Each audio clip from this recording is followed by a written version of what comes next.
quiero un país libre, honesto, sin privilegios. Un Chile donde la diversidad no sea un problema. Yo creo que hay que vivir para buscar y para vivenciar qué significan cosas como la libertad o como el amor.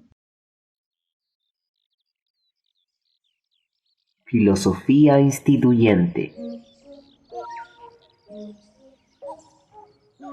Para este primer capítulo de Filosofía Instituyente, conversamos con la abogada Sofía Brito. Soy Sofía Brito, egresada de la Facultad de Derecho de la Universidad de Chile y, coautora de la Constitución en Debate y compiladora de Por una Constitución Feminista. Nos interesa conversar con Sofía para comprender la relación entre constitución y vida. Ella nos explicó que aspectos tan cotidianos como nuestra salud, educación y vivienda se encuentran vinculados a la Constitución, en la medida que este cuerpo legal determina la responsabilidad del Estado respecto de nuestras vidas, pero también su ámbito de acción. La verdad es que la Constitución regula al menos dos aspectos fundamentales de nuestras vidas, que tiene que ver, por una parte, con los derechos y garantías, deberes que el Estado tiene para con nosotras y nosotros. En ese sentido, él tiene un catálogo de derechos fundamentales, que es una cuestión súper relevante, digamos, para ver todas las cuestiones que tienen que ver con educación, con salud, con la vivienda, con la vida misma. Y otro aspecto que también es sumamente relevante es la limitación y las prerrogativas, digamos, las facultades que tienen los órganos del poder del Estado. Esto nos lleva a pensar que la Constitución no solo regula lo que pasa en nuestras vidas individuales, sino que determina nuestra manera de convivir con otros, otras y otros, al mismo tiempo que regula las posibilidades de realización personales y colectivas dentro de un territorio. De alguna manera lo que se dice es que toda constitución tiene una parte dogmática, que esta parte justamente que yo decía de las garantías, los derechos, los deberes, y otra parte orgánica, que son justamente los órganos del Estado. Pero ¿qué hace que algo en apariencia, tan abstracto como la Constitución, cobre sentido para nuestras vidas? La abogada señala dos elementos claves para entender este proceso. Por una parte, está el recuerdo de una memoria obstinada en torno a la Constitución del 80, legitimada de manera fraudulenta y antidemocrática.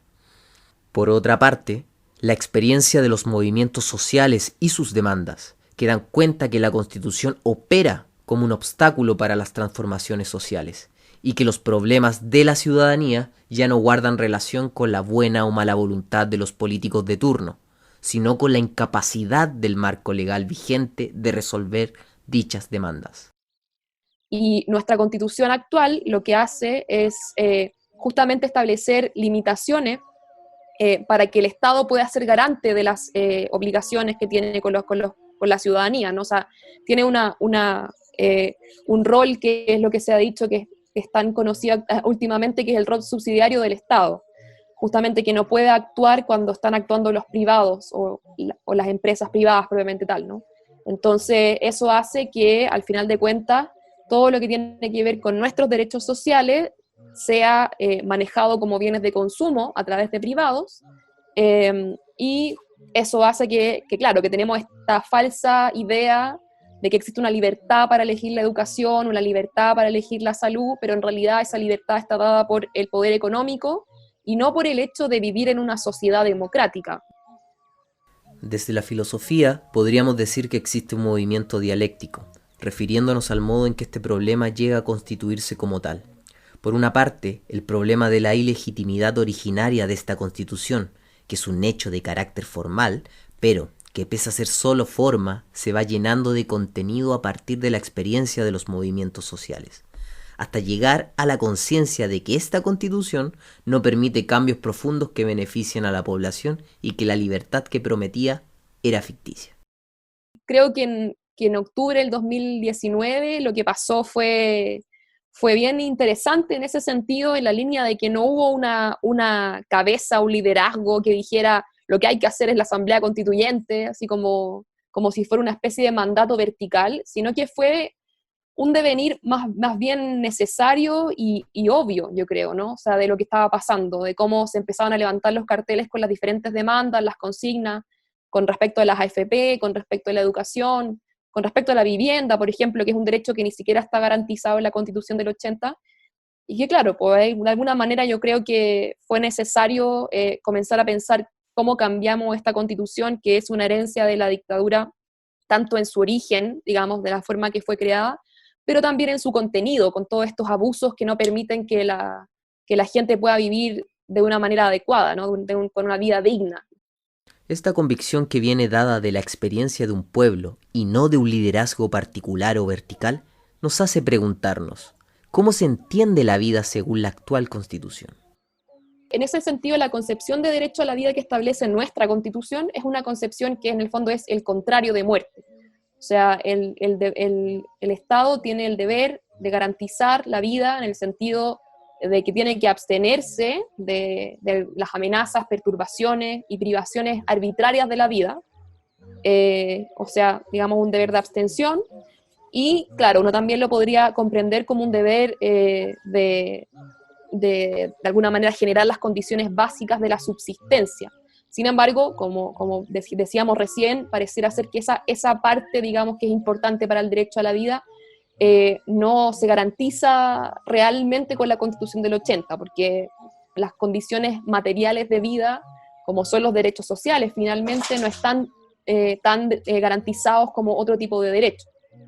Sofía nos contó que la Constitución actual es la primera en nuestro país que resguarda explícitamente el derecho a la vida, cuestión que se hace necesaria después de la Segunda Guerra Mundial y tras los aprendizajes de las dictaduras del siglo XX. Podemos pensar que una concepción de la vida entendida solo como oposición a la muerte dejará un vacío o zona gris en cuanto a lo que la vida significa, lo cual en la actualidad originará diversos debates en torno a la titularidad de la vida. ¿Cuándo comienza? ¿Cuándo termina? ¿Y a quién corresponde?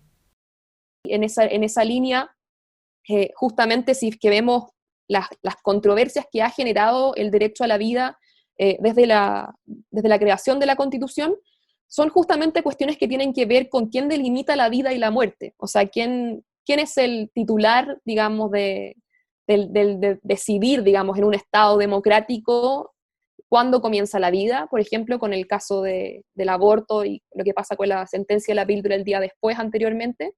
Y por otro lado, por ejemplo, lo que tiene que ver con quién es el titular para definir cuándo se puede acabar la vida. Y por otro lado también, cuando han ocurrido circunstancias como por ejemplo huelgas de hambre, en las cuales los tribunales de justicia, siendo bastante conservadores, sobre todo en las primeras sentencias, han dicho que en realidad las personas propiamente tal no son titulares del derecho a la vida, sino que tienen un deber de protección para con ella, y que en realidad el titular del derecho a la vida propiamente tal es el Estado.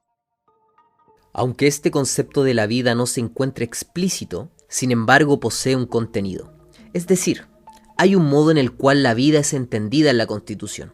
En base a lo que nuestra invitada nos señala, nuestra Constitución se erige en base a una concepción individualista del sujeto, generando una sociedad en la cual lo que prima son ciertos valores patrios, que sustituyen cualquier noción de pueblo y se establecen por encima de la ciudadanía. La Constitución del 80 lo que hace es, bueno, tiene dos vertientes filosóficas importantes, que una parte está como este individualismo liberal, digamos, que está consagrado. Entonces se entiende a la persona como individuo de una población, por tanto no hay un concepto de pueblo propiamente tal. De hecho todo está como basado en la nación, que supuestamente, bueno, es una cuestión que inventó bien hábilmente Jaime Guzmán, que son como los valores de la nación, los valores de la tradición nacional. En realidad nadie sabe muy bien qué son, pero se supone que esos valores están por encima del pueblo, digamos, como sujeto de derechos, y como también poder constituyente. Y por otro lado, tiene que ver con el conservadurismo propio de la moral católica de la Constitución del 80, que establece que justamente la familia es el núcleo fundamental de la sociedad.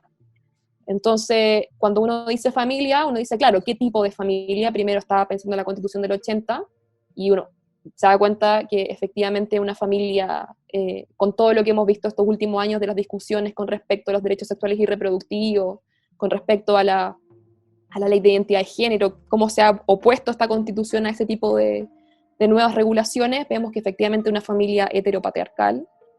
En base a lo que Sofía nos señala, podemos advertir que el problema de la ilegitimidad de origen de la actual Constitución no es un juicio caprichoso.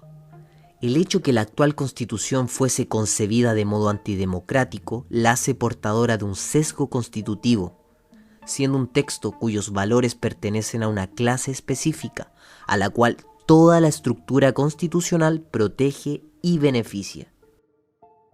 ¿Cómo hacemos para que otras comunidades también ingresen al concepto de la Constitución, ¿no? O sea, ¿cómo hacemos para que convivan diferentes tipos de vidas, propiamente tal? Y eso yo creo que, bueno, en realidad creo que hay que, sobre todo para el debate constitucional que se nos viene, que ojalá no nos arrebate la derecha, o que tenemos que luchar para que no nos arrebate, tenemos que mirar cómo ha sido contemplado en otras constituciones, o sea, cómo los conceptos, por ejemplo, justamente de buen vivir, de vida digna, también de alguna manera iluminan el camino para poder consagrar formas de vida que sean materialmente sustentables y que no sean excluyentes, justamente en base a una verticalidad o en base a una jerarquización de cuáles son las vidas que más merecen ser vividas, propiamente tal, ¿no?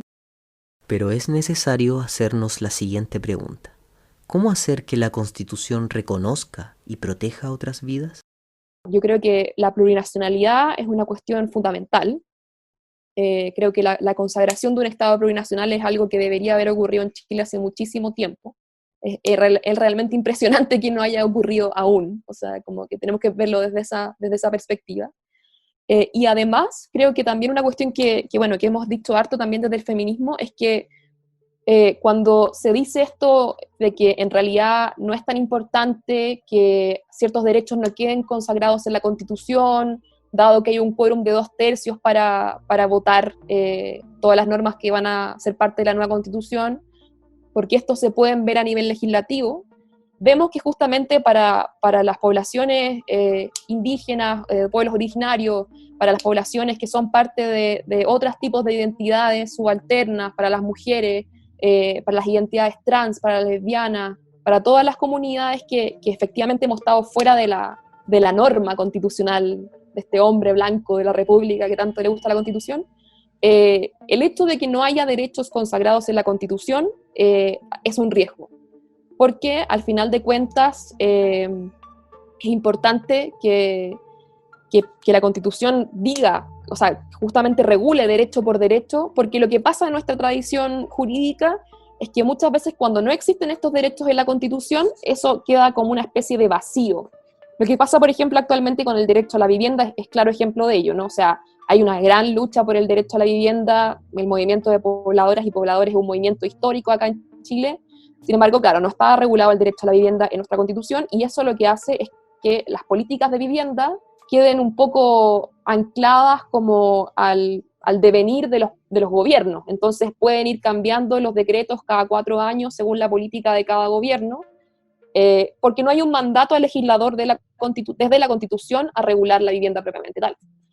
Frente a la posibilidad de una constitución feminista, Sofía nos señala que es un debate abierto.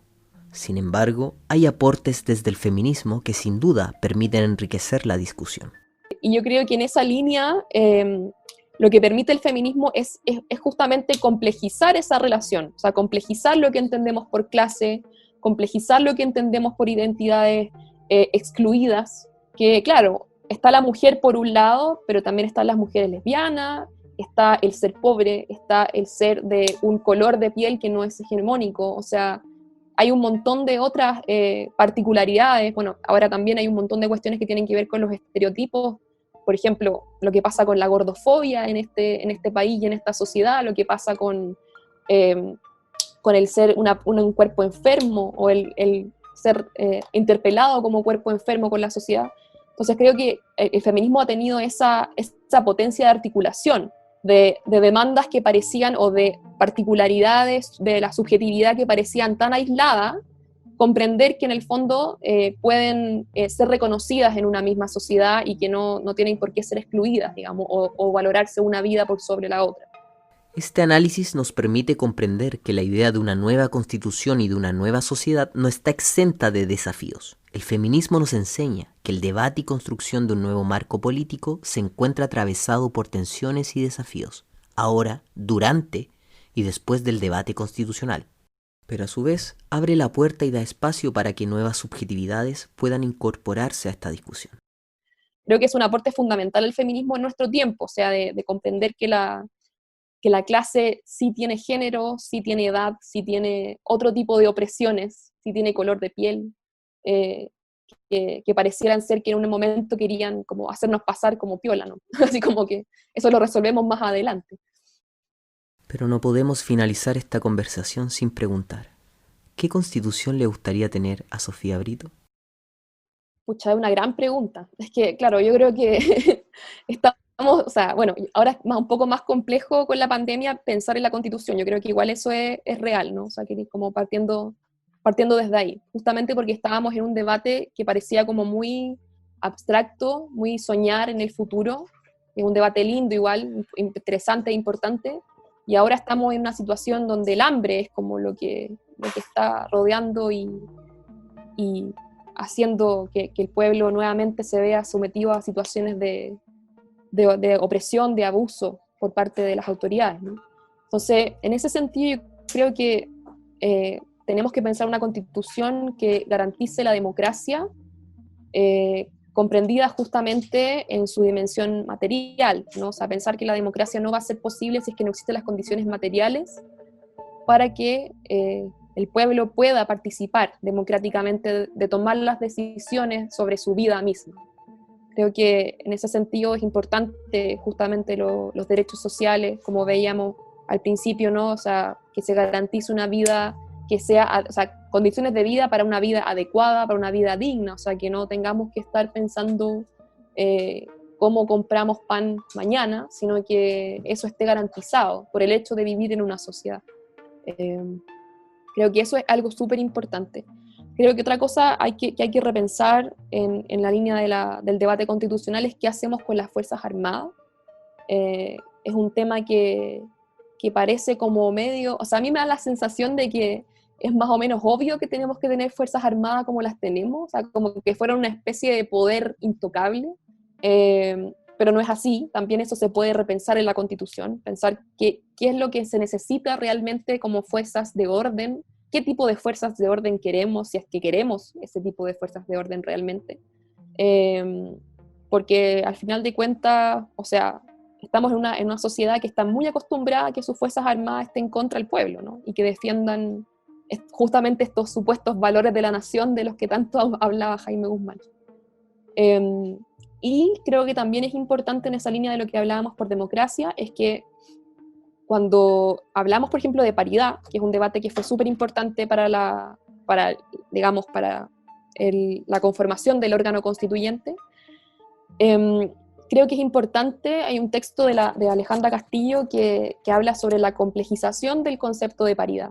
O sea, de que este concepto de paridad, bueno, aparte que obviamente no puede ser solamente en el órgano, sino que obviamente tiene que estar en todos los órganos del Estado, digamos, en toda la administración del Estado, tenemos que pensarla como no solamente en el ser mujer, como en el universal mujer, el hecho de que el hecho de que portar un cuerpo signado como femenino me otorgue un lugar en la sociedad, sino que pensar que en realidad las mujeres somos mucho más, y en el fondo las personas somos mucho más complejas que simplemente esa denominación biológica que se nos ha dado como construcción social. Entonces hay mujeres, pero hay mujeres que también son privilegiadas, hay mujeres que nunca han tenido la posibilidad de entrar a un órgano de decisión política, hay mujeres que nunca han pensado que la política es un camino propiamente tal, ¿no?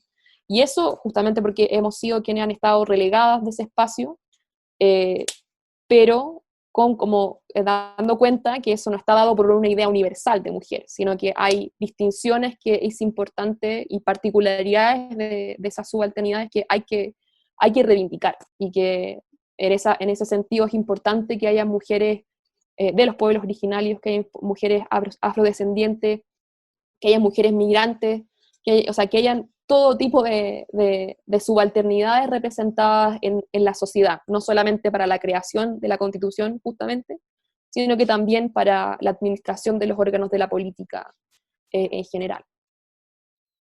Agradecemos a Sofía por su disposición a conversar y a compartir este espacio. Su reflexión nos interpela en torno a la relevancia de pensar una nueva constitución para una nueva vida, pero también nos transmite la necesidad de reconocer la diferencia como un valor positivo. Una nueva constitución debe construirse sobre los aprendizajes alcanzados por el pueblo, evidentes desde el 18 de octubre. La vida digna, el buen vivir, como el eje que permite unificar todas las luchas y su posible reconocimiento. Este concepto no es una idea abstracta. Como señala Sofía, hay condiciones materiales que hacen posible el ejercicio pleno de nuestra democracia. ¿Y tú? ¿Qué vida quieres? ¿Qué necesitas para hacerla realidad?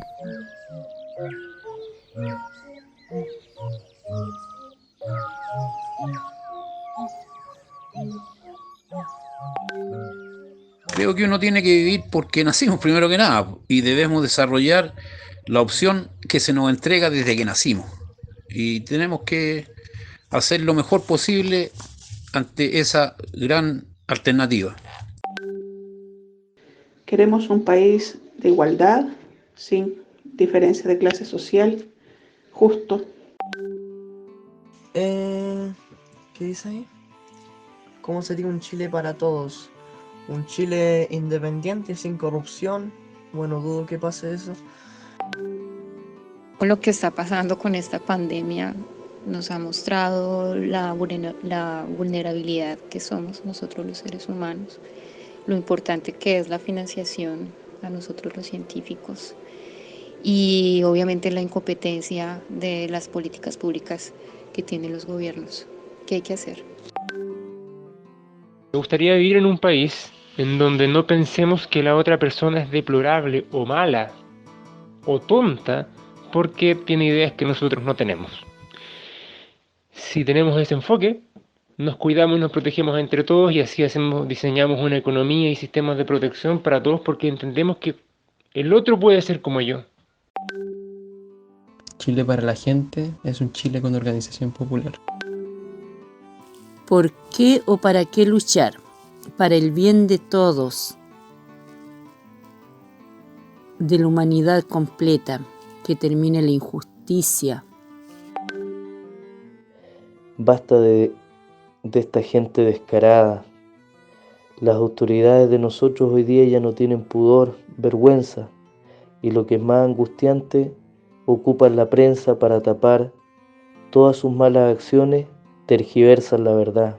Queremos libertad e independencia para desarrollarnos y expresarnos, porque el sistema político de estos gobernantes ya colapsó y nunca dio resultado.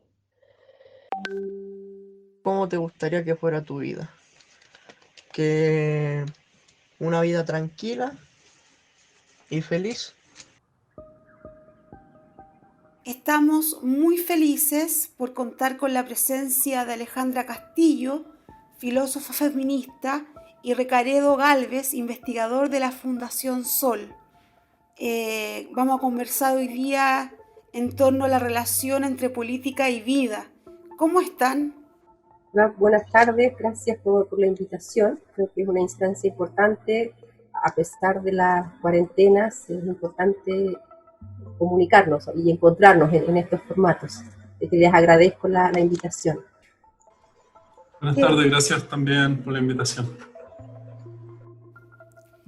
Muchas gracias a ustedes también por aceptar nuestra invitación. Partamos con un breve contexto. El presidente Piñera en octubre, días antes de la revuelta social, dijo que Chile era un verdadero oasis en una América Latina convulsionada. Luego vino el 18 de octubre y todo cambió. Se dijo que Chile despertó y la consigna por una nueva constitución se hizo patente en los gritos, en las calles. En ese sentido nos interesa dialogar sobre la constitución, la política y la vida digna. Paso a leer el artículo número 1 de la Constitución. Dice: las personas nacen libres e iguales en dignidad y derechos. Entonces, ¿cómo se relacionaría la vida y la política? Entendida la política de modo original o más amplio como asuntos relativos a la polis. Bueno, teniendo en cuenta estas perspectivas, desde nuestro punto de vista como Fundación Sol, ha habido un distanciamiento progresivo desde la dictadura en adelante de lo que corresponde al ámbito donde se toman decisiones políticas, que generalmente podríamos entenderlas como decisiones que involucran a gran parte o a la mayoría de la sociedad y que están vinculadas también con resolver problemas que esta sociedad vive, ¿verdad? Por algo, cuando se habla de políticas públicas, también se habla de acciones por parte del Estado u omisiones también que están orientadas a resolver problemas públicos. Entonces, este distanciamiento que se ha venido generando, por una parte intencionado, lo que ha hecho en términos concretos es que la gran masa de la sociedad civil, compuesta por trabajadores y trabajadoras, tanto en espacios remunerados como no remunerados, se han visto despojadas y despojados de sus habilidades para poder decidir sobre los problemas que tienen y sobre su propia vida. Eso tanto en los territorios como en las propias universidades, escuelas, en distintos lugares donde se puede hacer un ejercicio democrático, donde las personas tomen decisiones, las impulsen y las implementen. O sea, ha habido una profunda despolitización, si lo vemos desde ese punto de vista, donde las instituciones de base de la sociedad han ido siendo marginadas y se ha buscado que todos los problemas se resuelvan solamente en la institucionalidad formal del Estado, ya sea el Congreso o en los tribunales, o ya sea también a través de la acción del Ejecutivo, limitando con eso la acción colectiva y comunitaria orientada a definir política entendida como soluciones de los problemas que viven las personas, soluciones reflexivas, pensadas y con un horizonte también en términos hacia dónde van dirigidas.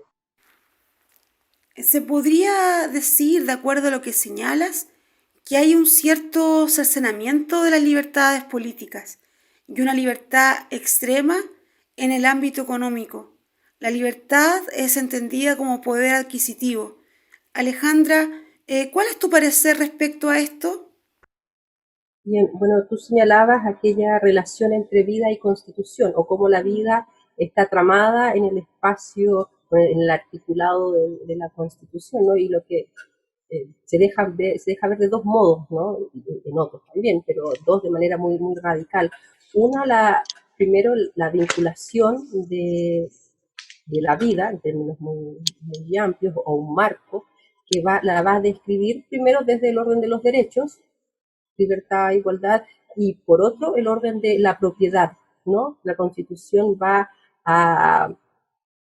y en esos dos marcos, por un lado los derechos, y por otro lado la propiedad, va a dar prioridad al orden de la propiedad privada, la defensa de la propiedad privada sobre los derechos. Y no solo es una prioridad, sino que este segundo elemento, la propiedad privada, va a describir los derechos como si fuesen bienes. Y eso es uno de los puntos complejos de la Constitución de 1980, donde los propios derechos van a ser narrados como si fuesen bienes, no como un orden que debemos presuponer en tanto ciudadanos o ciudadanos, sino que son derechos que se van a adquirir en la medida que somos propietarios, ¿no? En la medida que tenemos un capital. En ese sentido, tener derecho, por ejemplo, a la educación implica tener una cantidad de dinero para ingresar al orden del sistema privado, que se ha visto también en relación a la disminución de la construcción de colegios públicos, por ejemplo, ¿no? Y el aumento de la matrícula en colegios privados todavía es muy menor en relación a los colegios públicos, y los colegios públicos a su vez tienen menos recursos para sus infraestructuras, para el mejoramiento de la docencia, de los materiales necesarios. Y en ese sentido, este segundo elemento, la propiedad privada, va a venir a narrar lo que son los derechos, y de alguna manera también va a enmarcar lo que se entiende por vida vivible, ¿no? En este sentido, la Constitución de 1980 va a otorgar una definición de vida vivible enmarcada dentro de un orden capitalista, es decir, tener una vida vivible en este contexto implica de alguna manera ser un sujeto con una renta determinada.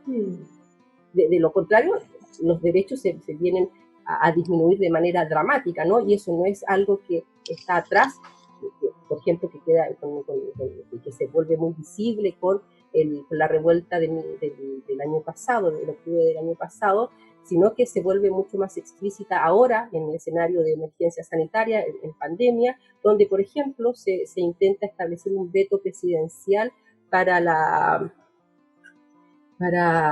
evitar la suspensión de pagos de servicios básicos, ¿no? En un contexto de cuarentena. Ahí vemos de una manera absolutamente brutal y dramática cómo funciona esta prioridad de la propiedad privada, la defensa del capital, frente a la defensa de la vida, ¿no? Ese es un contexto que es absolutamente evidente y la necesidad de cambiar, ¿no? Cambiar el marco de la Constitución de 1980. Y siguiendo en la línea del vínculo entre política, constitución y vida, junto a la organización social, ¿qué elementos se pueden rescatar en términos de salud o educación, por ejemplo? Sí, bueno, algo que quizás se podría complementar a lo que también comentaba Alejandra a partir de esto, es lo que tiene que ver con una perspectiva subsidiaria del Estado. Ya dado de que se coloca en el centro, como bien comentaba Alejandra, ¿verdad?, el hecho de la propiedad, pero por otro lado el Estado en la propia Constitución va a tener un rol de poder proveer ciertos aspectos de manera en la que cubra aquellos espacios que no son de interés del capital. Entonces eso genera que cuando hablamos de sistema educativo tengamos una distinción entre un sistema educativo que es para quienes lo pueden pagar y otro que es para quienes no pueden, y todas las desventajas que aquello puede significar. Lo mismo en materia de salud y en cierta medida en otras materias, como hemos ido viendo, se ha vinculado este elemento de la subsidiariedad con factores que muchas veces no son del todo positivos ni siquiera para el medio ambiente, como ha sido, por ejemplo, el tema forestal. Entonces, en ese ámbito uno también puede hacer la mirada de los grupos intermedios y puede observar de que a pesar del reconocimiento que se plantea a partir de lo que tú nos leías, tenemos que entender de que es un reconocimiento que viene de origen ya limitado en términos de conceder una mirada de que estos grupos están, ¿verdad?, de que existen, pero sin ningún tipo de poder. Y ahí hay otro aspecto que es fundamental en una sociedad, que es la forma en la que se administra y se gestiona el poder, que en nuestro caso, en Chile, está altamente concentrado en la figura presidencial y sobre todo también en la acción bélica del propio Estado. O sea, hoy estamos viviendo una situación que cada vez se aproxima más a algo similar a un estado de sitio, en lugar de un Estado que está tomando medidas urgentes en materia de ingresos, en medidas de pago de servicios básicos, como el caso que también mencionó Alejandra, ¿verdad?, este veto que ingresa el presidente para una ley que ya había sido aprobada en el Congreso, que podía posponer el pago de los servicios, pero además otro tipo de deuda. Entonces, ahí vemos que el fundamento del Estado en este caso es poder proteger el interés del gran capital y no intereses de grupos intermedios, claro. De acuerdo a lo que mencionas, se podría decir que la Constitución coarta la organización social y hay una defensa de la propiedad privada.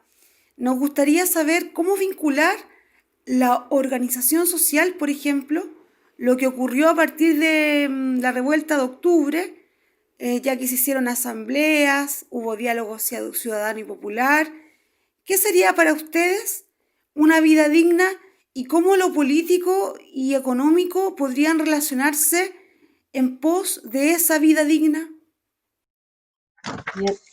Yo quiero retomar algo que tú me habías preguntado recién y que no alcancé a señalarlo, Un tercer elemento que vincula, que se vincula la Constitución, en la relación entre vida y Constitución, y que es el inicio, ¿no? Cuando se comienza a leer el articulado de la Constitución, es en relación a la familia. Entonces, por un lado hay un polo muy importante que tiene que ver con la propiedad privada, que es un marco, y el segundo marco tiene que ver con la familia, cómo piensa el cuerpo de la nación vinculada a un orden heteropatriarcal, ¿no? Un orden de la familia tradicional, donde la función, roles y jerarquías queda determinado, ¿no? No es solamente un marco económico, sino que también es un marco de cómo se entienden los cuerpos en el espacio de lo en común, es decir, los cuerpos descritos desde un dispositivo de género heteronormado, donde la función y el lugar de las mujeres está descrito de antemano desde una función reproductiva, ¿no? Entonces, cuando tú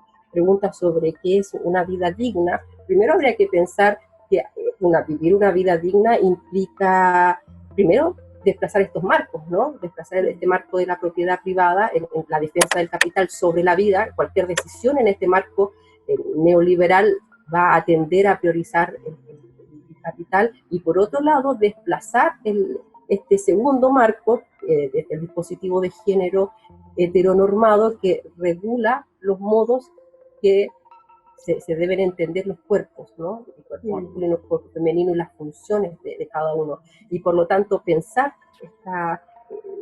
esta otra política implica articular dos ejes, ¿no? Que desde el espacio de la filosofía política, teoría política, se describen como lo redistributivo y el reconocimiento, ¿no? Por un lado, un orden de la redistribución, cómo redistribuimos bienes de una manera justa, y por otro lado, cómo somos capaces de transformar los modos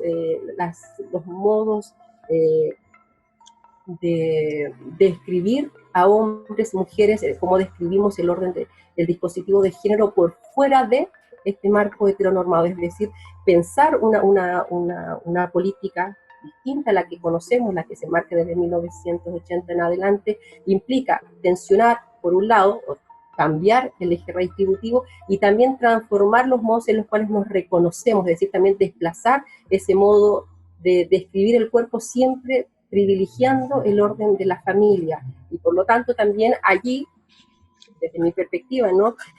La revuelta social implica asumir el riesgo de conversar, ¿no? Conversar, y es lo que se dio, ¿no? Con la revuelta, conversar en la figura de las asambleas, ¿no? Y todavía sigo pensando que la figura es más bien la asamblea constituyente y no la convención constitucional, ¿no? En el sentido de que la convención constitucional, al tener la urgencia de los partidos políticos o la presencia del Congreso en algún sentido, de alguna manera termina ahogando un proyecto constitucional a futuro, ¿no? que implica un desplazarse de estos marcos, ¿no? Desde la política tradicional partidaria, de desplazar el marco de la propiedad privada que constriñe el pensar a futuro, un en común, y desplazar el orden de la familia. Desplazando esos tres elementos, quizás en la figura de una asamblea constituyente, de una participación múltiple, es posible dibujar otro cuerpo, ¿no? Otro cuerpo para pensar el espacio de lo en común. Claro. Podría decirse que hay cierta homogenización de los cuerpos y de las diversidades y singularidades que existen en nuestros territorios. Nos gustaría saber qué elementos históricos de la política, ya sea institucional o popular, podríamos rescatar para hacer de la política algo nuestro.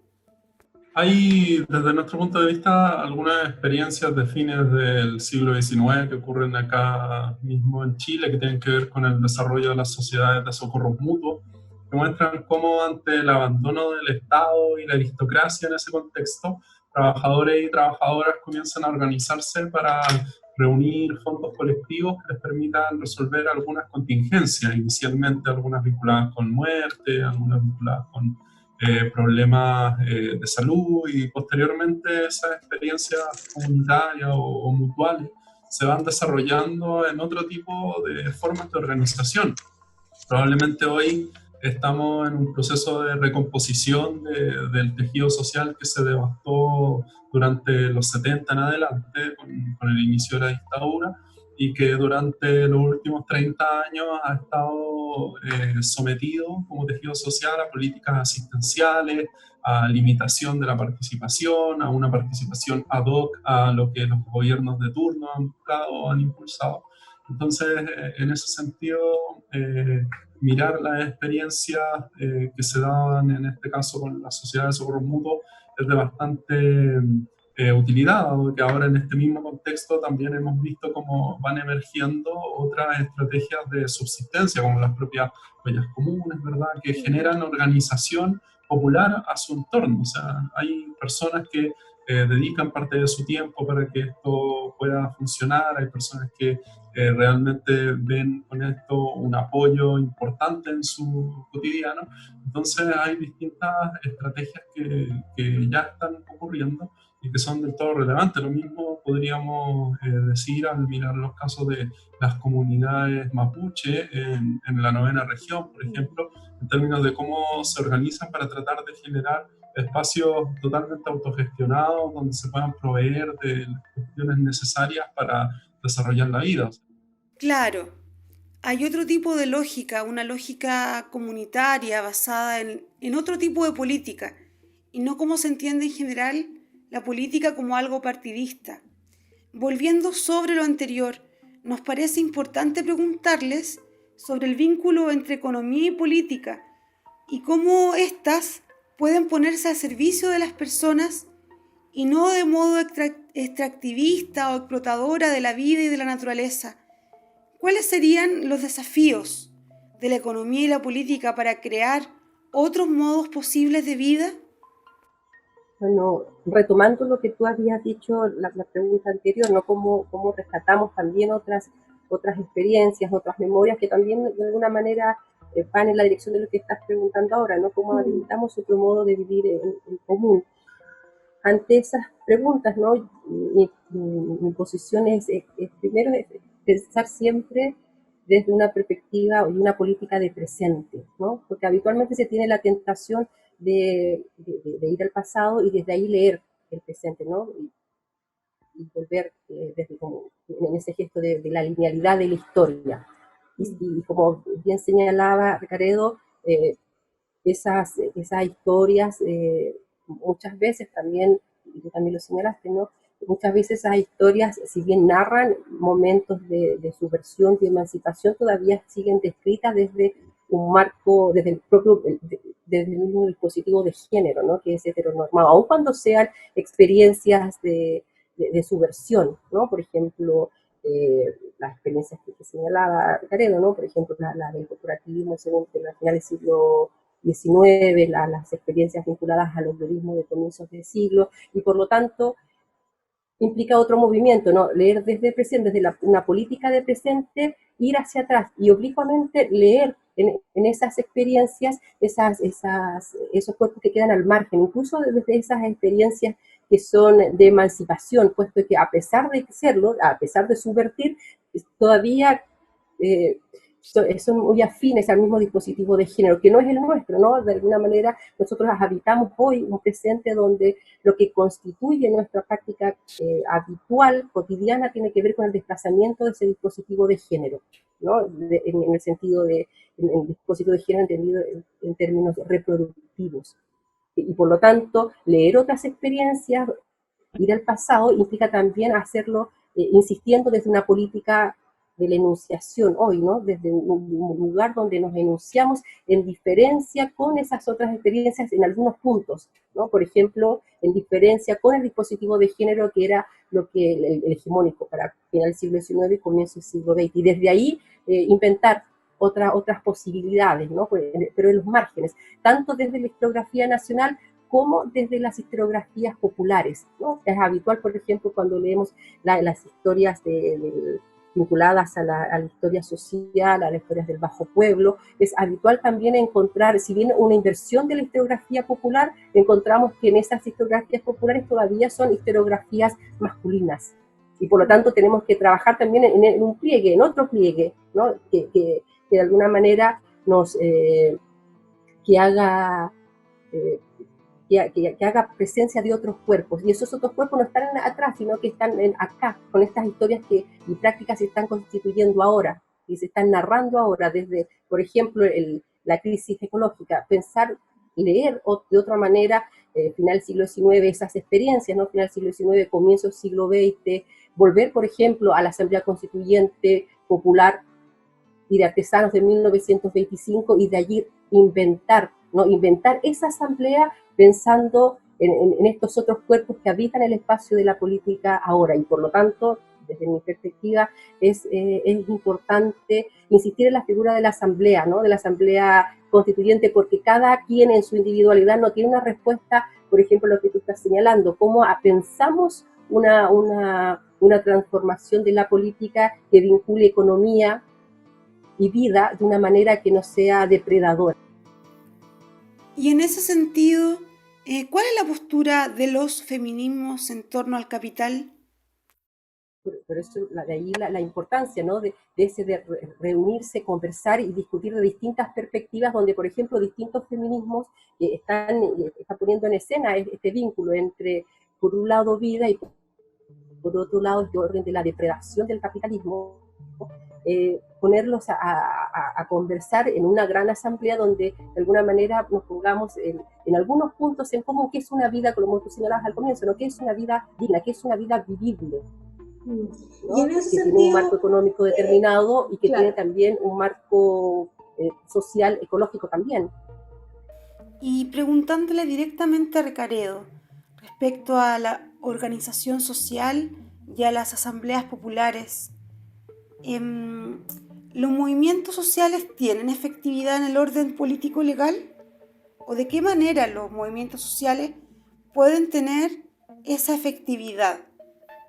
Bueno, históricamente el hacerse parte ha sido a través de la manifestación, la protesta. O sea, no olvidemos que en el mes de octubre del 2019, cuando se hicieron evidentes una serie de problemas, el Congreso tuvo que comenzar a plantear una serie de alternativas, incluso a los pocos días después de octubre, casi menos de un mes, ya se estaba hablando de un acuerdo, ¿verdad? Y vemos que a mediados del mes de noviembre ya había un acuerdo para una nueva constitución, tema que desde el año fácilmente 90 ya algunos venían planteando, luego en el 2005, ¿verdad?, con los acuerdos que llegan los partidos políticos y la reforma que se realiza a la constitución, muchas voces dejaron de insistir, pero no fue sino en el contexto de las movilizaciones sociales que este tema al final logró ser un acuerdo y logró ya comenzar a aparecer como un aspecto que se iba a implementar. Incluso en el 2011, no olvidemos, algunos textos, libros que hablaban acerca de los temas de la Constitución. Y hoy día algo que puede ser importante a la luz de lo que estamos conversando y de la pregunta que tú planteas, es cómo las constituciones al final de cuentas terminan siendo un relato de la correlación de fuerza real que hay en una sociedad. O sea, en cierta medida la misma asamblea de asalariados intelectuales que mencionaba Alejandra, ¿verdad?, como observarla y aprender de eso para que hoy tenga un significado para nosotros, para el resto de la sociedad, claro, es también una experiencia de la que hay que aprender en el sentido de cómo al final no logró su objetivo en términos de probablemente lo mismo que tú señalabas, que eran estos vasos comunicantes con partidos políticos, con la institucionalidad, que buscaron hegemonizar ese espacio y al final fueron generando instancias de quiebre, de no llegar a acuerdos.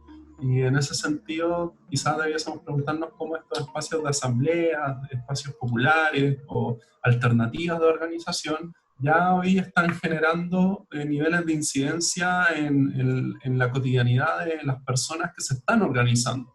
Entonces ahí hay también una dimensión de que no, si bien es importante que el Estado resuelva los temas que se le han encomendado, por ejemplo, hoy día tenemos un problema profundo en materia de ingresos para aquellas personas que no están recibiendo nada, ya sea porque fueron despedidas o porque tienen incertidumbre de que los ingresos que fueron disminuyendo debido a la suspensión laboral quizás no los van a recibir cuando termine este contexto, pero para esas personas no ha habido ningún tipo de respuesta del Estado. Ahí es difícil que sean las asambleas populares quienes respondan. generalmente los mecanismos que van a emerger ahí van a ser mecanismos de subsistencia hasta que esos espacios logren desarrollar musculatura y mayor nivel de poder. Pero en este momento eso también va a ser una tensión, dado que para el Estado obviamente eso tampoco es lo propicio, y en cierta medida hemos visto cómo se ha criminalizado incluso muchas veces estos intentos de colectivización, de autonomía, de tomar decisiones en los territorios. Entonces vamos probablemente viendo también ese tipo de tensiones. Ahora, en definitiva, debiesen los propios actores de la política tener vínculo con estos movimientos sociales, entendía la política institucional, ¿verdad?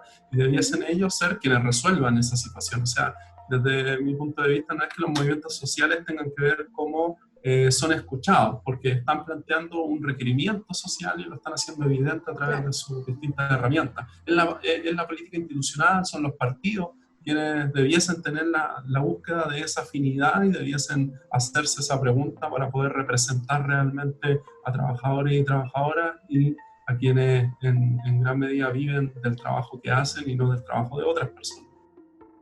Nos gustaría agradecerles el estar con nosotros, con nosotras, y quizás quisieran decir algunas palabras al cierre. Alejandra, Recaredo. Solamente agradecer este espacio, que es importante seguir articulándonos en esta crisis, ¿no? Y seguir preguntándonos y pensando lo que tú estabas señalando, lo que señala también Recaredo, cómo nos seguimos organizando, y cuando llegue el momento de cambiar, porque es necesario cambiar esta Constitución, de qué manera dar respuesta a lo que tú estás preguntando, lo que es una vida digna. Solamente eso, agradecer. Gracias. También muchas gracias, me sumo a las palabras de Alejandra y dejar esa invitación también a que quienes nos escuchen busquen cómo responder a aquella pregunta, cómo una vez que se estén aproximando a la respuesta también miren a sus lados, a sus vecinas, vecinos, amigas, compañeros, compañeras, y a través de eso generen organizaciones para ir por ese horizonte de esa vida digna. Muchas gracias por este diálogo. Será hasta la próxima.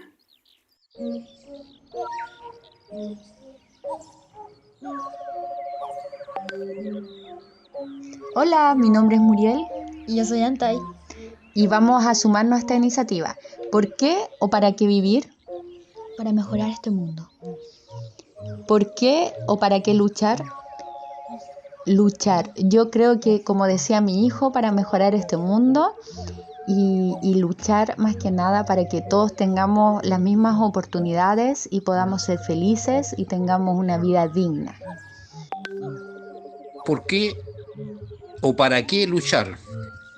Bueno, la lucha por la vida se da día a día, desde el primer día que nacimos, y es una opción ineludible, porque para mantener un nivel de dignidad es necesario luchar todos los días.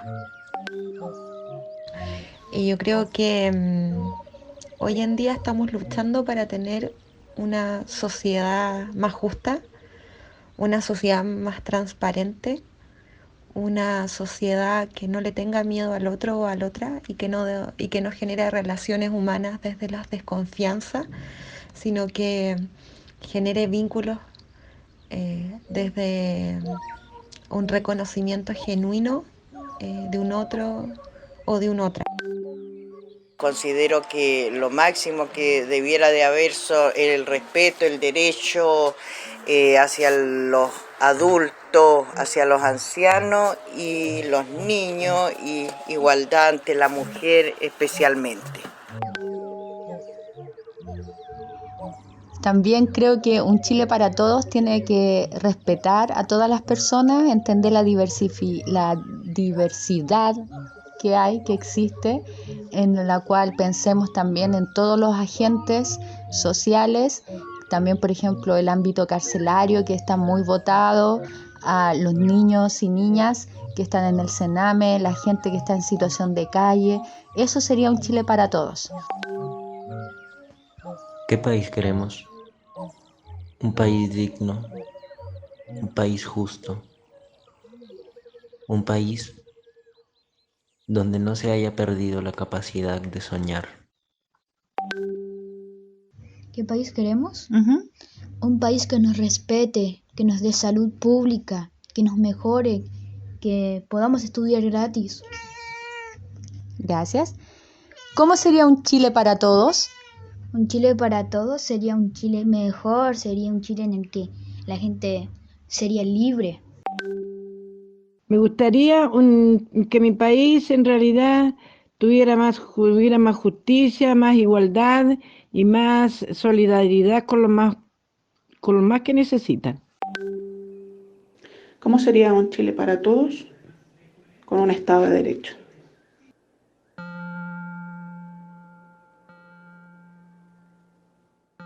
Como docentes, nos interesa analizar qué sucede con la vida en la escuela. No solo porque sea nuestro ámbito de desempeño particular, sino porque creemos que cualquier cambio significativo en nuestro país debe involucrar como pieza crucial al sistema educativo. Conversamos con Pamela Álvarez. Pamela es parte de FENATED, la Federación Nacional de Trabajadoras y Trabajadores de la Educación, y está aquí acompañándonos para reflexionar en conjunto sobre la relación entre vida y educación. Si vemos la vida en este sistema educativo, de repente siento de que está como apartada. Nos centramos mucho, o hacen que nos centremos mucho en el tema de la entrega de contenidos, en el logro de objetivos, en tener metas que cumplir. Y por lo tanto, la vida en general, fuera de esto, no tiene mucha cabida. Pamela nos muestra que lo que se enseña en la escuela se enmarca en un contexto más amplio. No lo deciden las y los docentes. Sin embargo, son ellos quienes se encargan de cruzar los objetivos consignados por el ministerio con las vidas de sus estudiantes. Es una tarea tremenda. Pareciera ser que los profesores y profesoras debemos dar sentido a la educación, lo cual no puede hacerse sin ir más allá de lo que el propio sistema exige. Entonces siento que nosotros somos los docentes, las docentes, los trabajadores de cada una de las comunidades educativas, los y las que tenemos que darle el sentido a que no solamente nos centremos en un tema formativo siguiendo un currículum, sino que además le demos el valor que significa la vida de cada uno de nuestros estudiantes y de sus familias, y que eso tampoco sea en paralelo, sino que forme parte del trabajo educativo que hacemos nosotros dentro de la sala. Pero sin duda podríamos preguntarnos, algo tan esencial, ¿qué lugar tienen nuestras escuelas? ¿Cuándo aparece la vida o dónde se encuentra?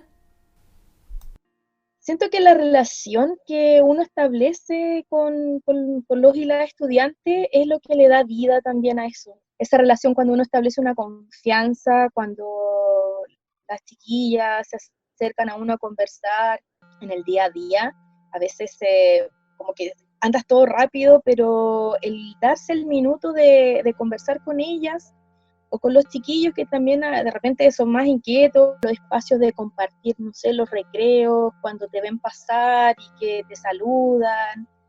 Eso yo creo que para nosotros, que somos profesores y profesoras, es como gratificante, por lo menos en lo personal siento que es un vínculo súper especial. Y creo que eso le da vida también a las comunidades educativas.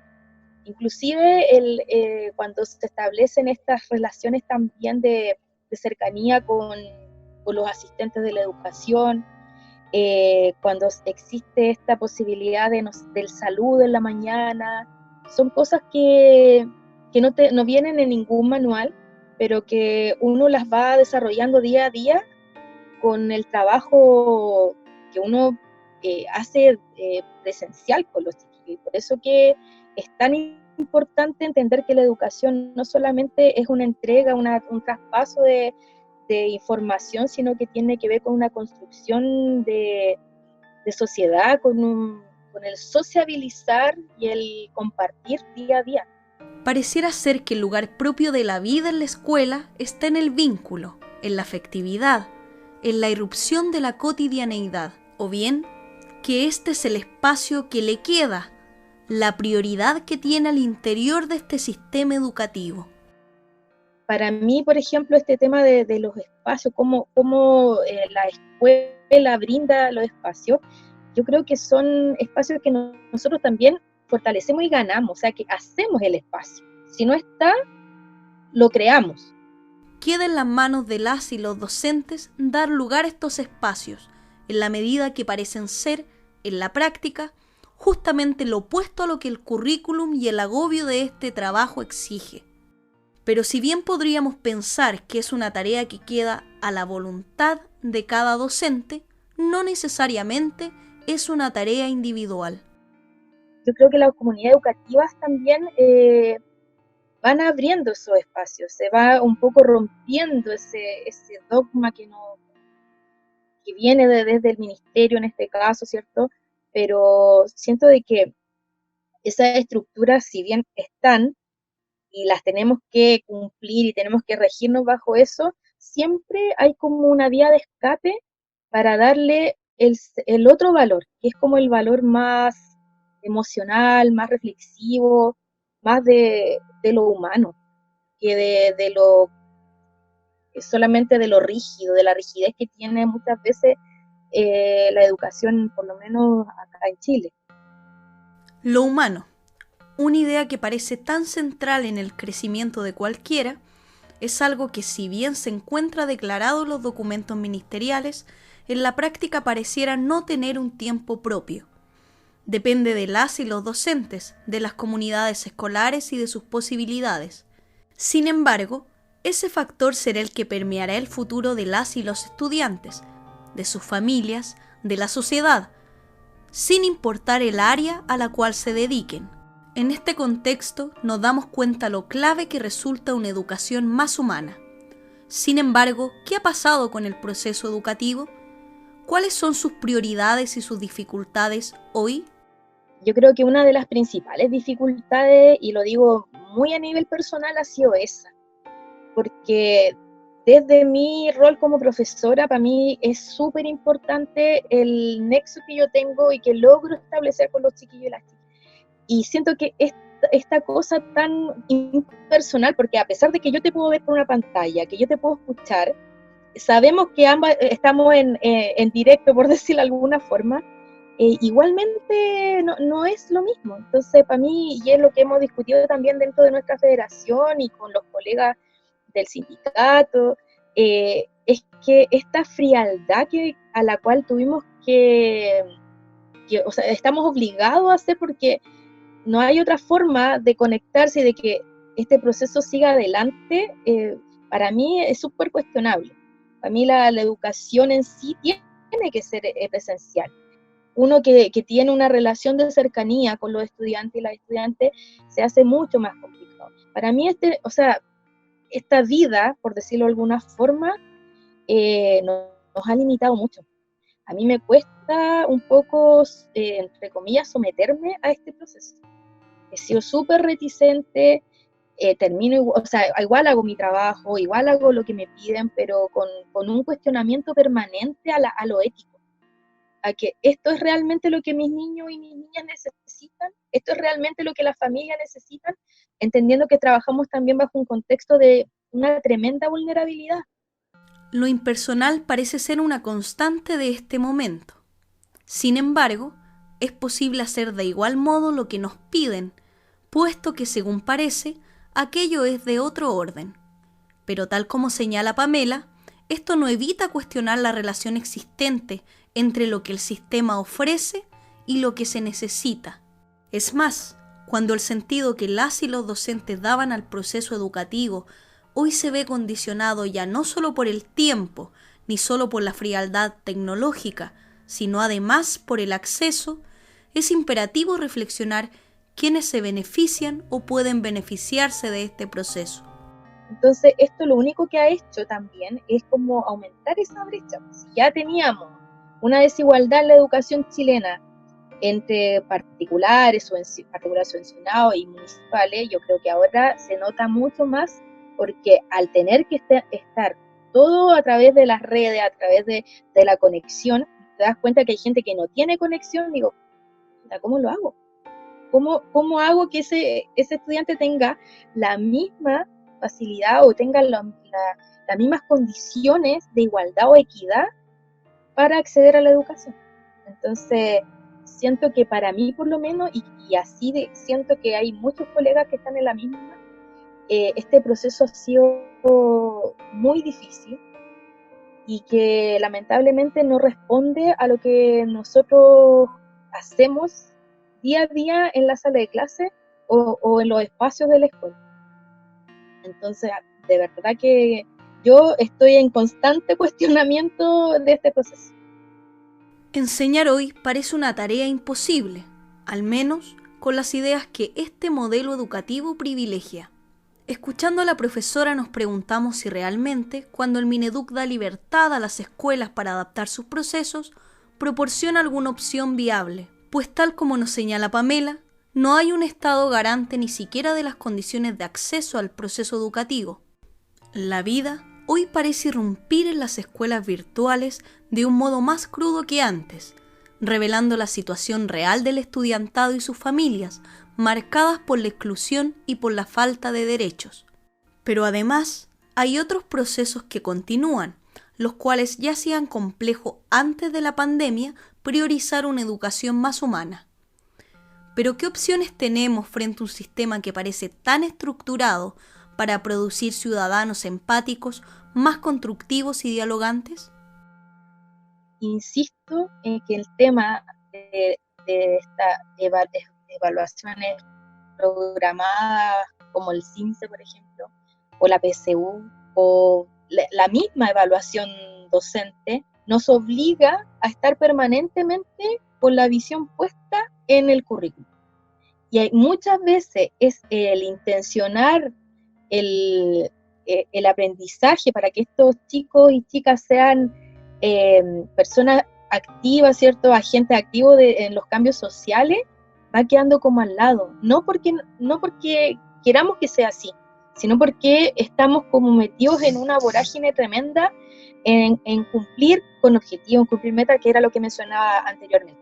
Entonces, creo que una de las formas también de rebelarse contra este sistema es justamente eso, o sea, entregar herramientas a los chiquillos y a las chiquillas para que puedan ser, ¿cierto?, personas que defiendan sus ideales, que piensen en el otro, que sientan de que la construcción de sociedad parte por tener también un sentido humano y crítico de lo que pasa alrededor. Entonces, y ahí siento que nosotros como profes tenemos que intencionar esas acciones.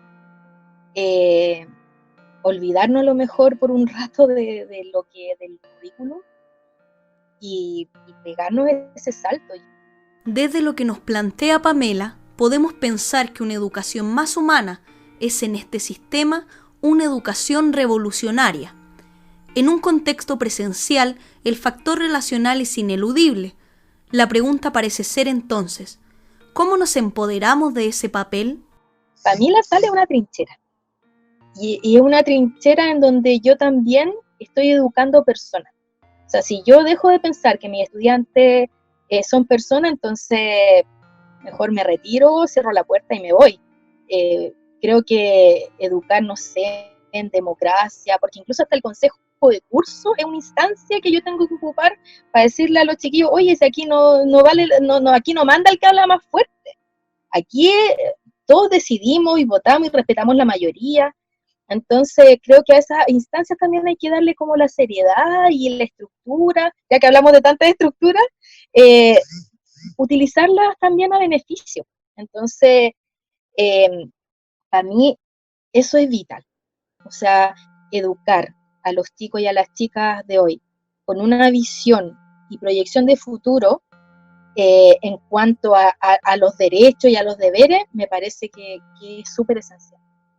A partir de estas reflexiones, podemos repensar el vínculo entre la educación y la política, entendiendo la política como aquello que configura el mundo en el que vivimos. En el trato cotidiano de la escuela, el factor humano es ineludible. Sin embargo, cómo nos apropiamos de él resulta clave para el tipo de personas, mejor dicho, de ciudadanos y ciudadanas que estamos formando. El sistema posee ritmos y metas que producen un tipo específico de sujeto, competitivo y poco empático, cuyo nivel de individualismo dificulta que piense otros modos de organización, más democráticos y menos jerárquicos. Esto vale para estudiantes y docentes. Sin embargo, permear esta estructura con algo de humanidad subvierte no solo la lógica escolar, sino que nos provee de nuevas subjetividades con las cuales es posible, también, pensar una nueva política. Para esa nueva escuela preguntamos a Pamela, ¿qué ideas o elementos de la educación actual deberíamos rescatar? Mira, yo creo que igualmente, a pesar de todas las críticas que uno puede hacerle a la educación, creo que hay hartas cosas que uno debiera rescatar. Por ejemplo, los conceptos de inclusión. Hoy en día, todas las escuelas, o la gran mayoría de las escuelas, ¿cierto?, cuentan con un programa de integración escolar. Y hablamos que, claro, integración nos quedamos medio cortos porque la idea es saltar a la inclusión. Entonces, para mí ese concepto es vital. O sea, que los chiquillos y las chiquillas hoy entiendan de que no todos somos iguales y no tenemos por qué ser iguales. Comprender, no sé, las diferencias incluso de género y todo lo que eso implica, sobre todo en la adolescencia. Una es eso. El otro tema es la formación ciudadana, que también se ha abierto, ¿cierto?, estos últimos años, como que aparece así mencionado, pero también les falta como intencionarlo, como profundizarlo. Creo que es súper importante. O sea, si unimos la formación ciudadana con la inclusión, estamos trabajando para poder tener a estos jóvenes del futuro, digamos, con una visión súper amplia de la sociedad. Siento que estas generaciones, tengo mucha esperanza de que van a tener una amplitud de mente mucho mayor, pero para eso también hay que guiarlos.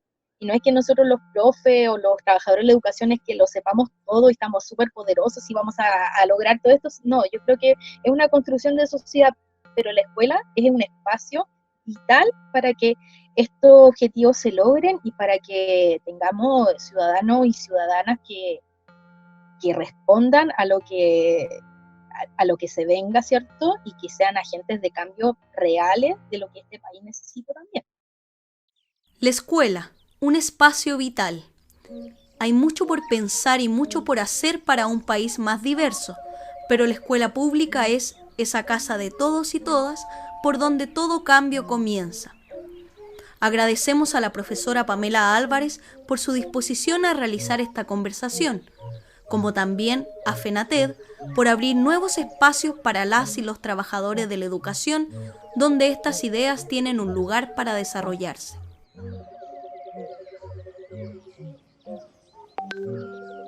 ¿Qué país quiero?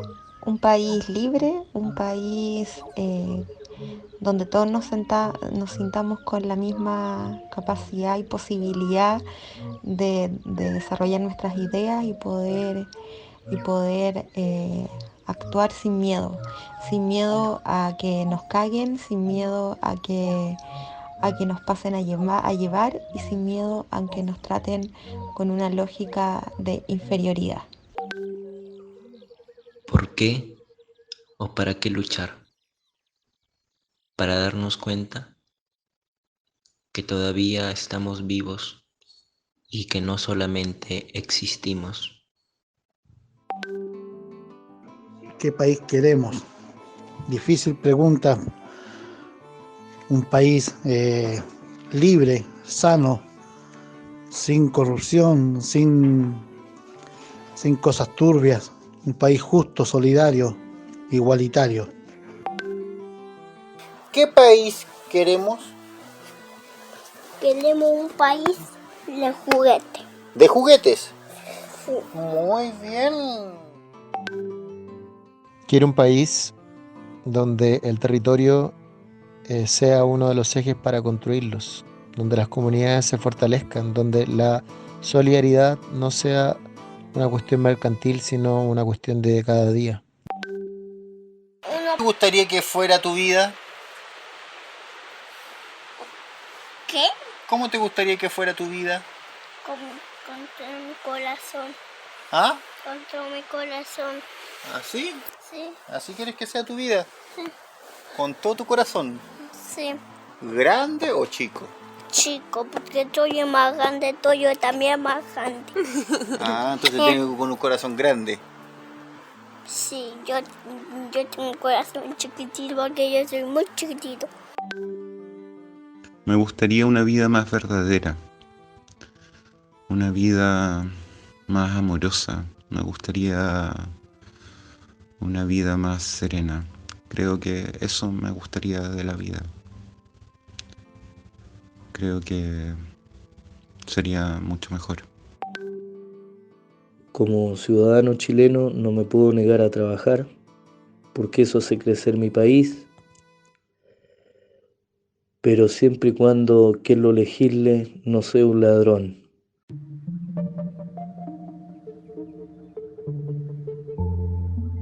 Lo que hemos ido escuchando con nuestros invitados anteriores nos dejan varias preguntas, como por ejemplo, ¿qué vida es la que estamos viviendo o por qué vale la pena vivir? El último informe epidemiológico del Departamento de Estadística e Informática del MinSal sostiene que la cifra de fallecidos por coronavirus asciende a 7.743 personas. Pero también hay una cifra de 3.484 sospechosos, lo que nos da un total entonces de fallecidos eventualmente por coronavirus de 11.227 personas.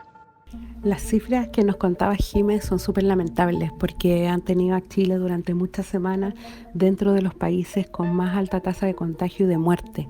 Y además no de cualquier persona, ¿cierto? Estos contagios y estas muertes tienen un cuerpo y un territorio en particular y tienen que ver con las clases sociales más desprotegidas y empobrecidas que hay en Chile. Y se entrelaza con una movilización grande que venía desde el 18 de octubre peleando por una vida digna, que nos hizo salir a las calles, y de repente cuando estábamos ahí todas y todos juntos luchando nos tuvimos que volver hacia adentro, guardar cuarentena, y hemos visto que pese a todos los esfuerzos que se hacen, los resultados no son los que quisiéramos, particularmente porque son las personas más pobres las que tienen que salir a diario a buscarse la vida, a buscar un sustento para poder comer, y eso se va reflejando también en las cifras, que van creciendo a propósito de este virus. Exactamente, Rosario. Podemos ver, de hecho, por ejemplo, en qué sectores están con la mayor cantidad de contagiados. Esas comunas son Puente Alto, por ejemplo, en primer lugar, La Florida y Maipú en tercer lugar. Así también tenemos comunas en Santiago como Recoleta, Independencia y Santiago Centro, como aquellas con mayor cantidad de migrantes, densamente pobladas, donde también tienen un alto nivel de contagio. Sí, y eso que comentas es bastante paradójico porque cuando llega el virus a Chile, llega a través de la zona oriente de Santiago, digamos, donde están las personas que concentran la mayor parte de las riquezas de este país, y llega a través de ellos básicamente porque lo traen de sus vacaciones en Europa y de otros países y destinos que acostumbran a ir. Y cómo esto crece a partir de llegar a la zona oriente es básicamente porque las y los trabajadores de esos lugares, digamos, de Vitacura, de Las Condes, de Providencia, viven en la periferia y tienen que hacer grandes traslados para llegar a sus trabajos, que son quienes les atienden sus supermercados, sus farmacias. Entonces ahí hubo un flujo de personas que terminó siendo mayormente contagiadas que el lugar de origen donde llega el virus. Pero además eso se conjuga con otra cuestión que es relevante, que tiene que ver con los centros asistenciales y los centros de salud. En la zona oriente encontramos centros de salud, clínicas privadas que tienen la mayor tecnología, que tienen especialistas, que podríamos decir en términos de calidad tienen una buena salud. Y en la periferia nos encontramos con hospitales, con CEFAM, que les faltan recursos, que les faltan especialistas, que no alcanzan a atender a la población que les corresponde, y nos muestra claramente que en este país para tener derecho a una salud digna hay que tener dinero. No es suficiente con ser un ciudadano y una ciudadana en este país, y eso da cuenta también de cómo se ha expandido el virus tanto y cómo en el fondo ha cambiado de eje en su centralidad de clase para cambiarse a estas comunas que, como tú bien decías, es donde están los migrantes y donde están las personas más precarizadas en este país. Exactamente. Otra cosa también que sorprende en Chile es cómo unos kilómetros pueden significar no solamente la calidad de vida, sino en la sobrevida de las personas. O sea, por ejemplo, si uno nace en Santiago, en el sector oriente de la capital, significa una sobrevida de 6, 7 años más que una persona del sector poniente. Como docentes de filosofía y miembros de Reprofit, nos interesa analizar las medidas tomadas por el gobierno, como por ejemplo la licencia médica preventiva parental, que costó tanto que saliera, que se había dicho en un principio que era inconstitucional, pero ahora vemos que finalmente se llega a un acuerdo, teniendo hasta 3 meses de duración para aquellas madres cuya licencia haya durado hasta el 18 de marzo, y mientras dure este estado de excepción, y que implementa un piso mínimo de 300.000 pesos, que incluiría también a padres, madres y cuidadores de niños menores de 6 años, lo que hace que alrededor de 800.000 padres, madres y cuidadores sean beneficiarios de esta medida. ¿Qué te parece esto, Rosario? Me parece que este tema del postnatal, además, Jime, se cruza harto con cuál fue la idea que inspiró a nosotros como Red de Profesores y Profesoras de Filosofía de Chile a hacer este programa de filosofía instituyente, que tenía que ver precisamente con pensar este nuevo proceso constituyente que vive Chile y que ha quedado muy demostrado también en esta crisis, como muchas de las cosas que necesitamos para poder sortearla de buena manera son en general cosas que no están contempladas en la Constitución, y cuando no están contempladas en la Constitución, lo primero que hace el gobierno es declarar inconstitucional los proyectos de ley. Llegar a pensar, por ejemplo, que para ellos un postnatal de emergencia era anticonstitucional, me parece que es una manera muy clara de entender cómo entienden ellas y ellos la vida, que es lo que estamos hablando en este programa. El derecho a una vida digna implica entender el trabajo de cuidados y el trabajo reproductivo como un trabajo que debe ser valorado, principalmente porque es el trabajo que sostiene la vida, que hace que la vida sea posible.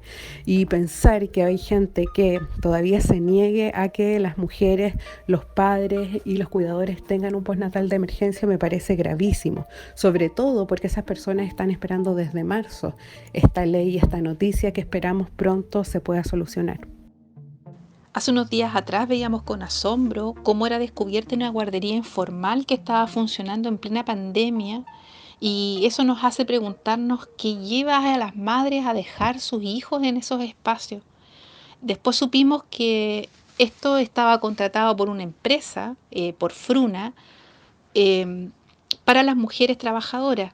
Y cuando la televisión llega a hacer el despacho, llega al mismo lugar una de estas mujeres, que además era presidenta de un sindicato, a dar testimonio, sosteniendo que era la única manera que tenía de poder mantenerse trabajando. Lo que más impresionaba en ella era la desesperación en sus palabras. No había otra posibilidad para ella y sus compañeras. No tenían otra alternativa, no había para ellas teletrabajo. Así estas mujeres habían perdido sus redes de apoyo producto de la pandemia, porque generalmente quien cubre estas necesidades son sus padres, sus madres, adultos mayores que hoy están en riesgo. Entonces, cuando hablamos de vida digna, esta choca con estas realidades, que justamente sacuden principalmente a los más pobres y sobre todo a las mujeres. Lo de Fruna y ese jardín ilegal que mencionaba Jime demuestra al menos 3 cosas. Primero, una que hemos dicho desde un comienzo, desde el feminismo, que tiene que ver con que la crisis la sostiene las mujeres, porque son las mujeres las que están a cargo de la alimentación, de la educación, de los cuidados de niñas y niños en su gran mayoría, pero que además tienen que trabajar para poder sostener sus hogares. Y esa desesperación de querer sostener los hogares en el fondo las lleva a tomar estas medidas tan extremas en un país donde no hay un aseguramiento de los derechos de las niñas y los niños y menos de las mujeres. Y eso se nota de una segunda manera que es bastante triste también, y eso ha sido la profundización de las cifras de violencia que hay en los hogares hacia mujeres y disidencias sexuales. Hoy día vivir con tu maltratador y estar obligado a estar en la casa todo el tiempo se ha transformado realmente en un peligro. Y una tercera cuestión que es la que ha mermado de una manera más profunda en las familias que hoy día están atravesando esta crisis en términos económicos tiene que ver con el desempleo que ha traído el coronavirus asociado, ¿cierto? Entonces hoy día asegurar el trabajo para poder sobrevivir es una cosa fundamental y central para todas y todos. Y yo diría que esa es la palabra que se acuña en este momento también.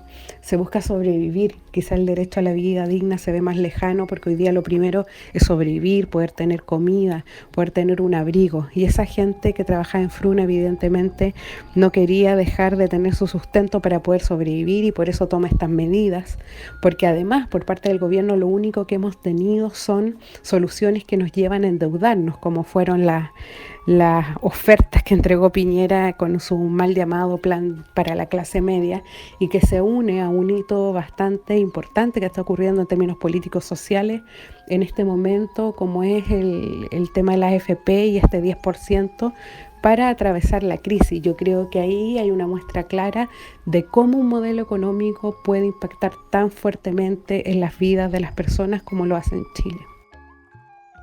Efectivamente es así. De hecho, este sistema donde las soluciones siempre parecen ser individuales y no colectivas, donde la capacidad de ascenderse socialmente también tiene que ver con una meritocracia mentirosa, porque sabemos que finalmente quienes gobiernan este país, y no hablo solo de los políticos, sino también de quienes manejan el capital en Chile, no vienen de más de 2 o 3 colegios en el sector oriente de la capital.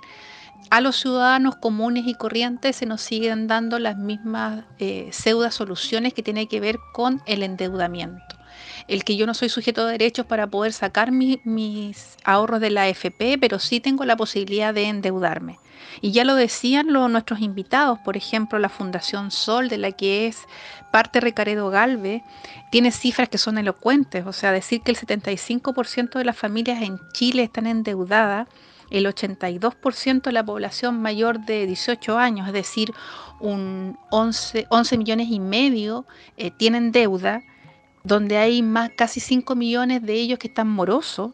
Se nos viene a decir que la solución para este momento de crisis es tener más deuda, cuando de hecho ascender socialmente, la educación se supone que es un trampolín para poder ascender socialmente. Tenemos hoy en día en Chile 635.000 personas que solamente están endeudadas para poder estudiar en la educación superior. Entonces, mientras a la clase media, que es la solución que está dando el país, el gobierno, se nos endeuda, a los políticos y a los poderosos del país se les condona.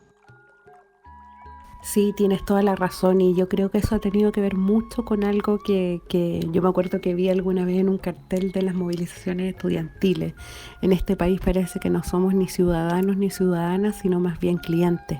Y eso se da en otras medidas también que se han hablado en este último tiempo, como la de la ampliación del CAE, que es en el fondo, en vez de otorgar becas o de gratuidad o ayudar a las y los estudiantes, se les ofrece nuevamente deudas.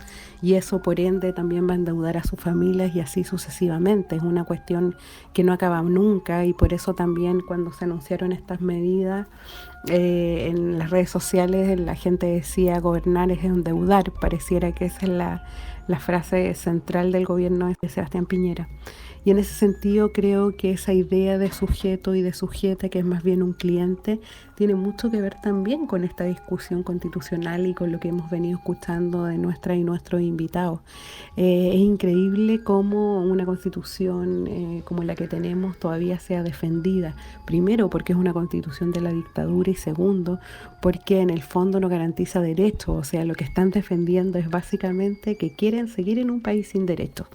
Y ahí yo pensaba también en declaraciones que escuchamos también estas últimas semanas, como la que hizo nuestra colega Silvia Izaguirre, que es una famosa pensadora, por decirlo de ese modo, de la derecha chilena, que también en muchas ocasiones habla como experta sobre educación, y que ella dijo que era muy difícil poder hablar de una nueva constitución cuando ni siquiera respetábamos la que teníamos. Y es irrisorio pensar eso. En el fondo, ¿cómo va a respetar nosotros una constitución como la que tenemos, que fue una constitución que se escribió a sangre y fuego? Y me parece que ahí hay una discusión bastante pobre, pero dada desde el poder, entonces se transforma en un discurso que tiene portadas de diario y otro tipo de cosas, y que es bastante lamentable porque está contribuyendo bien poco a la discusión. Yo no sé qué te parece a ti estas como declaraciones de Silvia Izaguirre, Jiménez. ¿Qué me podrías decir de eso? En realidad escucharla me remitió a mis años de universidad cuando estudiaba lógica y veíamos falacias de argumentación. O sea, ese discurso de que no se puede respetar una constitución, no podemos tener una nueva constitución porque no respetamos esta, es un discurso espurio desde la base. O sea, ¿cómo no vamos a tener la capacidad y el derecho de poder cuestionar esta constitución que fue impuesta en dictadura y maquillada durante los gobiernos de la Concertación? ¿Cómo no vamos a ser capaces de pensar en una constitución distinta que valore y proteja los derechos de las personas y que la propiedad privada no puede estar, por ejemplo, por sobre la vida de las personas, como es lo que promulga esta Constitución? Por lo tanto, no solo me parece impresentable el argumento, sino que nota inmediatamente desde qué lugar está dicho y cómo se pretenden de alguna manera también ensalzar ciertos discursos intelectuales cuando convienen a ciertos poderes en Chile.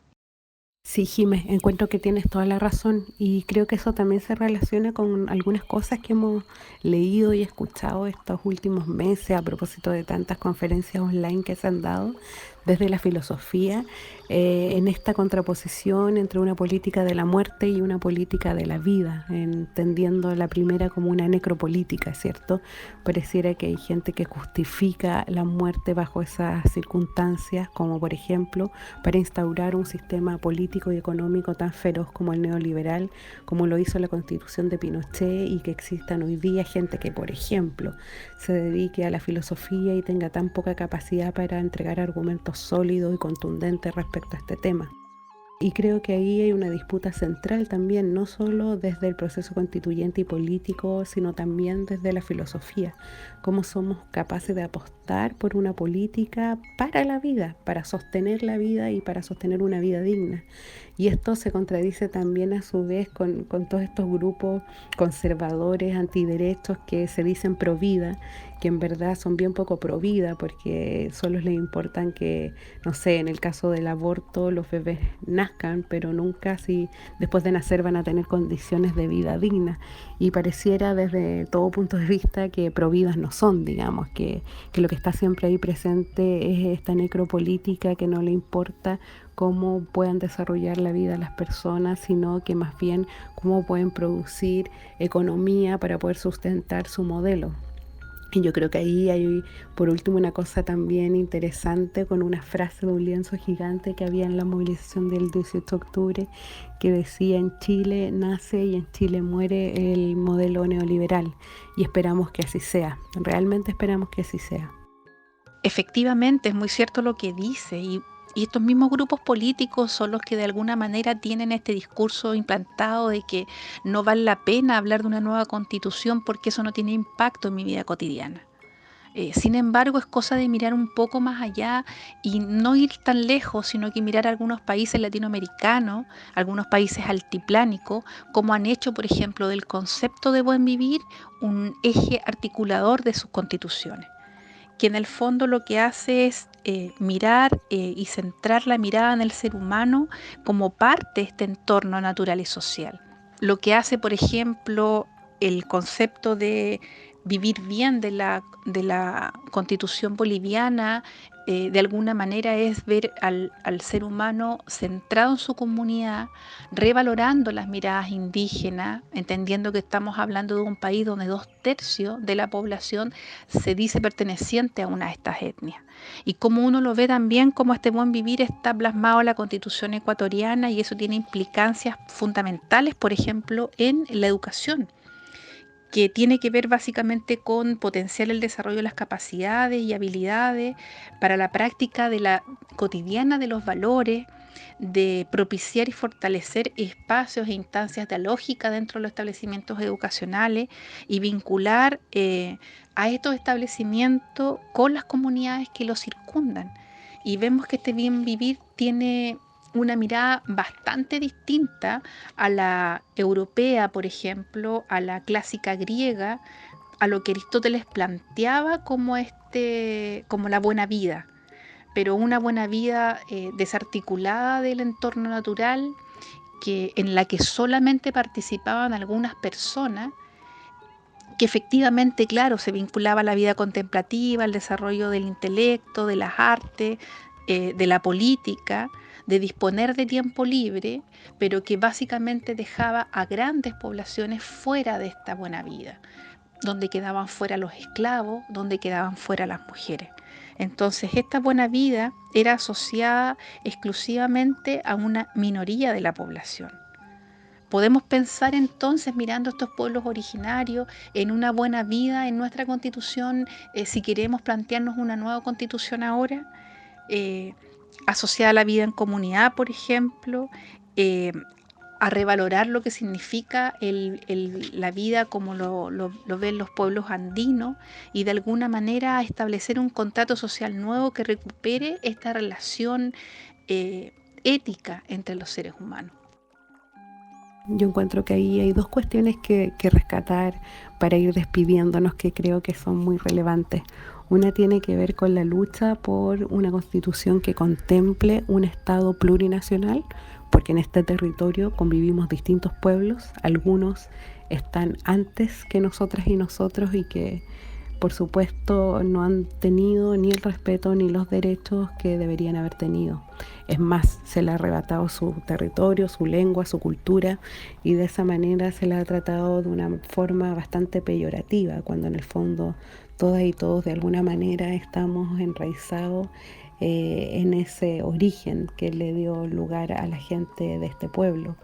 Y en segundo lugar, creo que es importante también contemplar una constitución que en este concepto de vida no solo tenga integrado la vida humana, sino todo lo que rodea esta vida, la naturaleza, los seres vivos, la flora, la fauna, que por fin se respete y se entienda que no hay futuro sin un cuidado de la naturaleza. Y yo creo que esas dos cosas son elementales y que son cosas también y pueden transformarse en problemas filosóficos. Nosotros como Red de Profesores de Filosofía de Chile creemos que debemos construir una filosofía que nos permita abrir caminos emancipatorios, ¿cierto? No cualquier filosofía, sino que esa que emancipa, que busca una sociedad mejor para todas y todos, y eso finalmente la invitación que les dejamos con Filosofía Instituyente, en tomarnos el tiempo de reflexionar, de volver a pensar y así construir juntas y juntos un diálogo que nos permita avanzar hacia ese país que queremos.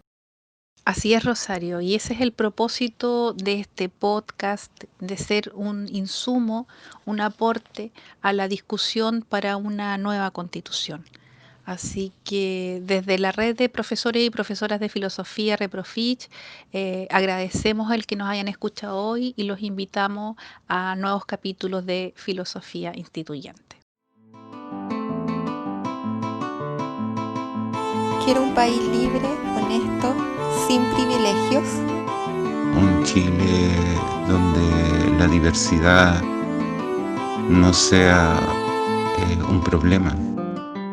Yo creo que hay que vivir para buscar y para vivenciar qué significan cosas como la libertad o como el amor.